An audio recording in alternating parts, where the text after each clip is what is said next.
Josue chapter 1 verse 8. So pinamagatan po ito ni Sir Aki na tunay na tagumpay. Maraming ginagawa ang tao para magtagumpay at para guminhawa sa buhay. So matapos makapag-aral, magsunog ng kilay, sa loob ng mahabang panahon, sila ay nagsusumikap, iba ay nangingibang bansa para hanapin yung kanilang kapalaran. Pero alam niyo mga kapatid, may sinabi sa Biblia, para ikaw ay guminhawa at magtagumpay. Ang sabi ni Moses kay Josue, huwag mong kaligtaang basahin ang aklat na yahon. Dili-dilihin mo yan araw at gabi, sa gayon ikaw ay giginhawa at magtatagumpay. So mga kapatid, huwag nating i-ignore, huwag nating baliwalain ang salita ng Diyos. Ito ay guide natin eh. Kapag ito ang ginawa mong gabay sa iyong buhay, tapos sasamahan mo ng hard work, ng pagtsatsaga at pagsusumikap, mas maganda ang kahihinatnan ng ating pong buhay. May pangako ang Diyos, may pangako ang salita ng Panginoon, ikaw ay giginhawa at magtatagumpay.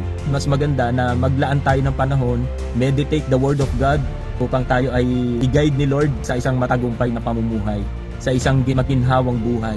So ang tagumpay at ang kaginhawaan sa buhay ay hindi lang makukuha sa true hardworking. Kailangan din nating maglaan ng oras at panahon sa salita ng Diyos. Purihin ang pangalan ng Panginoon.